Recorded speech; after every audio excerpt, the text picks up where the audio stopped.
ఆదికాండము 11వ అధ్యాయము. బాబెల్ గోపురం. అప్పుడు భూమిపై అందరూ ఒకే భాష మాట్లాడేవారు. వాళ్ళు తూర్పుకు ప్రయాణం చేస్తున్నప్పుడు షీనారు ప్రాంతంలో వాళ్లకు ఒక మైదానం కనబడింది. వాళ్ళు అక్కడ స్థిరపడ్డారు. వాళ్ళు ఒకరితో ఒకరు, మనం ఇటుకలు తయారుచేసి చక్కగా కాల్చుదాం రండి అని మాట్లాడుకున్నారు.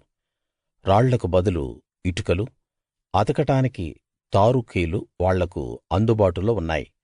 వాళ్ళు, మనం భూమి అంతటా చెదిరిపోకుండా ఉండేలా ఒక పట్టణాన్ని, ఆకాశాన్ని అంటే శిఖరం ఉన్న ఒక గోపురం కట్టుకుని పేరు సంపాదించుకుందాం రండి అని మాట్లాడుకున్నారు. యెహోవా ఆదాము సంతానం కట్టిన పట్టణాన్ని, గోపురాన్ని చూడడానికి దిగి వచ్చాడు. యెహోవా, ఇదిగో ఒకే భాష ఉన్న ఈ మనుషులు పని చేయడం ప్రారంభించారు. ఇక ముందు వాళ్ళు చేయాలనుకున్న ఏ పనైనా వాళ్లకు అసాధ్యం కాదు. కాబట్టి మనం కిందికి వెళ్లి వాళ్ళల్లో ఒకరి మాట ఒకరికి తెలియకుండా అక్కడ వాళ్ళ భాషను తారుమారు చేద్దాం రండి అనుకున్నాడు. ఆ విధంగా యెహోవా వారు అక్కడ నుంచి భూమి అంతటా చెదిరిపోయేలా చేశాడు. ఆ పట్టణ నిర్మాణం ఆగిపోయింది. అందువల్ల దానికి బాబెలు అనే పేరు పెట్టారు.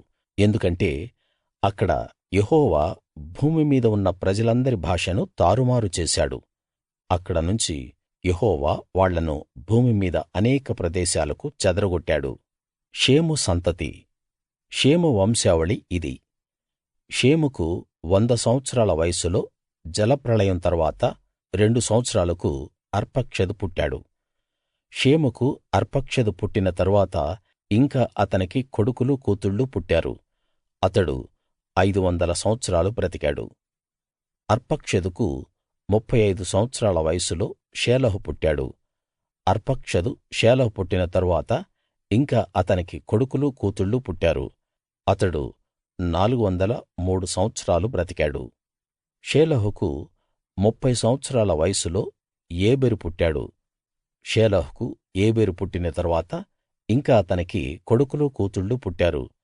అతడు 403 సంవత్సరాలు బ్రతికాడు. ఏబెరుకు 34 సంవత్సరాల వయస్సులో పెలెగు పుట్టాడు. ఏబెరుకు పెలెగు పుట్టిన తరువాత ఇంకా అతనికి కొడుకులు కూతుళ్ళు పుట్టారు.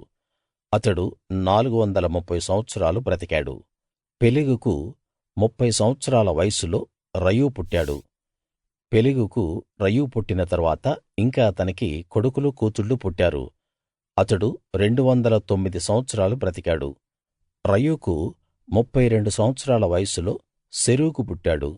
రయూకు సెరూగు పుట్టిన తరువాత ఇంకా అతనికి కొడుకులు కూతుళ్ళు పుట్టారు. అతడు 207 సంవత్సరాలు బ్రతికాడు. సెరూగుకు 30 సంవత్సరాల వయస్సులో నాహోరు పుట్టాడు. సెరూగుకు నాహోరు పుట్టిన తరువాత ఇంకా అతనికి కొడుకులు కూతుళ్ళు పుట్టారు. అతడు 200 సంవత్సరాలు బ్రతికాడు. నాహోరుకు 29 సంవత్సరాల వయస్సులో తెరహు పుట్టాడు. నాహోరుకు తెరహు పుట్టిన తరువాత ఇంకా అతనికి కొడుకులు కూతుళ్ళు పుట్టారు. అతడు 119 సంవత్సరాలు బ్రతికాడు. తెరహు వంశం. తెరహుకు 70 సంవత్సరాల వయస్సులో అబ్రాము, నాహోరు, హారానులు పుట్టారు.